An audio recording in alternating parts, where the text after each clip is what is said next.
I've been making videos for as long as I can remember, way back to the days of full-size VHS tapes, and then on to mini VHS, then to mini CDs, right up to today with high-quality 4K video.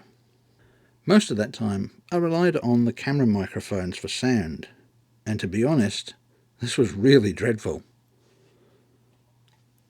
For some reason, camera manufacturers never seem to think that sound on a video is important, but in fact it can be even more important than video quality.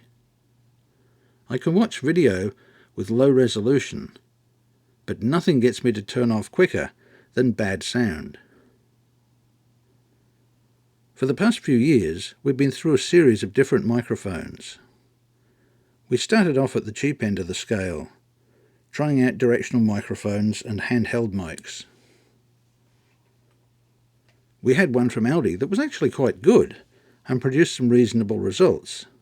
It was only $15, and for that sort of money it was very good value. Most people who make videos, either seriously or at least semi-seriously, are constantly looking for ways to improve things, and so gradually we upgraded our mics. I wanted to get a good mic for doing voiceover, and ended up with the Rode Procaster. For doing our main voiceover work, this is excellent, but it did require the addition of a preamp, and so we got a Focusrite Scarlett Solo. This combination has been in use ever since. For outdoor work, we tried the Zoom H1N. It's great at capturing ambient sound, and can be used for things like interviews as a handheld mic. It's a self-contained recorder, so it doesn't rely on anything else in order to make a recording. There are stereo mics, and for what it is, it does an okay sort of job.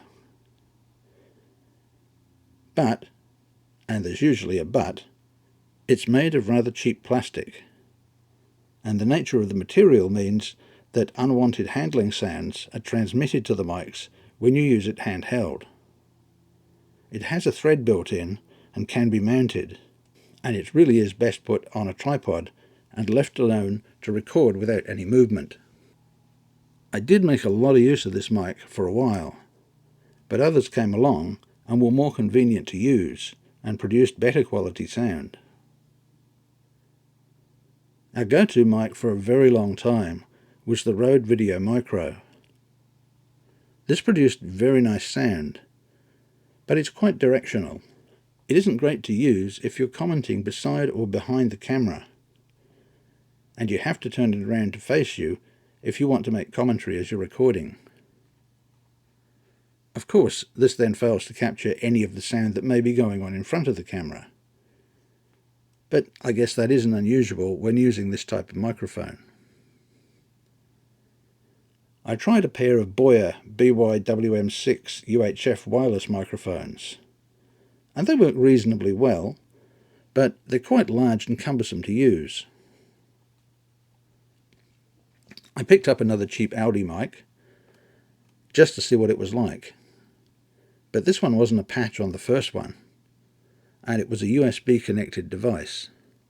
It did come with a nice little stand, and it feels okay, but the results aren't good enough for the kind of videos we make today. We continued using the Rode Video Micro for a long time, and then along came a game changer. The Rode Wireless Go 2 has made a huge difference to recording out in the field. The kit has 2 transmitters and a receiver, and this makes it extraordinarily useful. This video isn't about the technical side of this kit or how to set it up. We do have another video that looks at these sorts of things, and I'll put a link to that below. There were a couple of initial problems with the software, but Rode has done a lot to fix those, and the complaints that I make in the earlier video have mostly been sorted out by now. For usability, the Wireless Go 2 is simply awesome. The mics and receiver are small, and can be clipped to a piece of clothing or attached to a camera via a cold shoe mount. They can be used as an on-camera mic, handheld mic, or even as a voiceover mic attached directly to a computer via a USB-C port. Their size does tend to make them easy to drop. I've already dropped one off the top of my camera and walked off without noticing.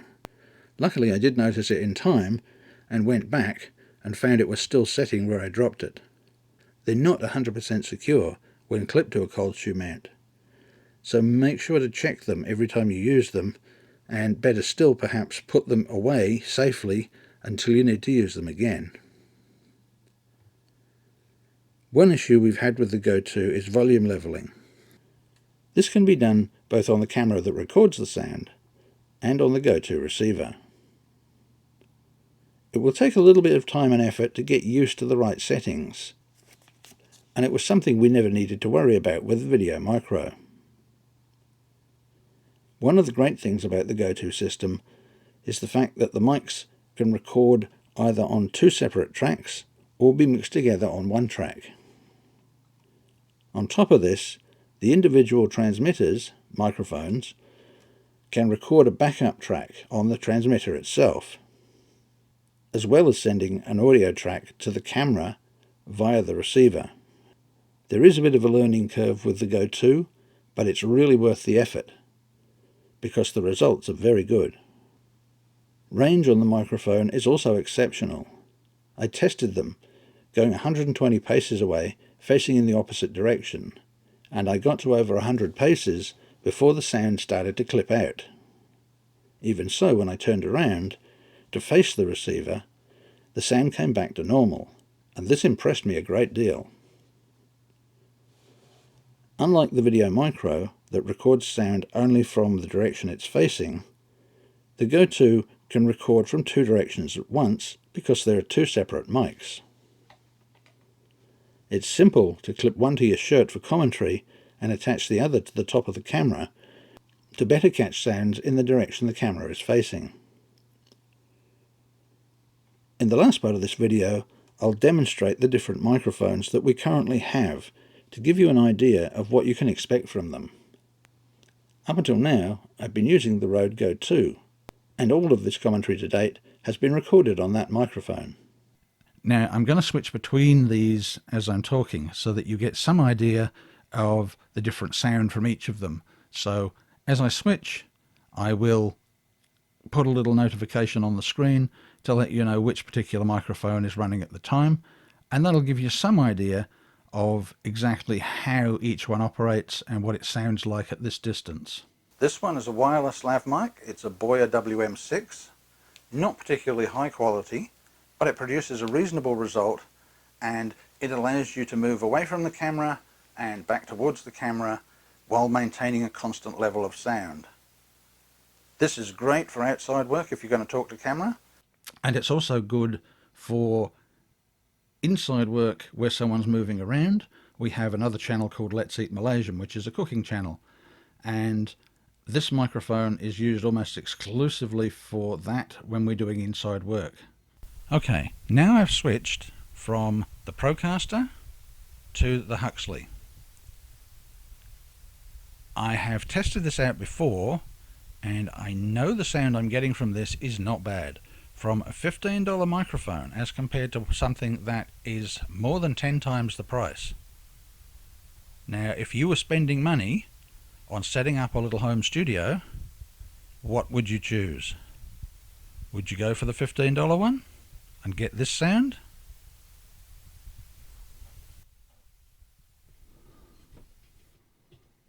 Or would you go and spend $200 odd and get this sound? Is this Procaster that much better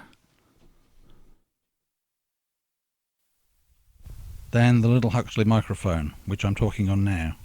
I just switched them over again. Can you tell the difference? There is a difference. I can tell the difference by listening to it, but is it worth more than 10 times the price? I've put it up on a boom pole and used it to capture bird sounds, which it does quite well. I don't think the sound you get from it really compares to a high quality microphone, but it's very handy to have outside. The little Rode Video Micro can be used both inside and outside. Quite a useful little microphone. It's small, it fits easily on the top of a camera, and does pick up quite good sound.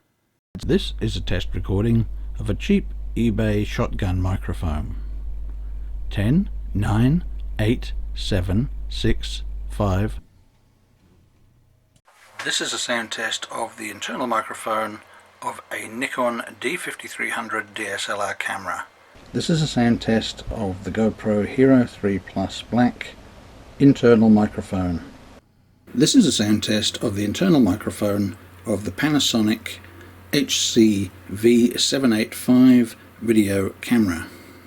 This is a sound test of a Panasonic HC-VX-F1 video camera.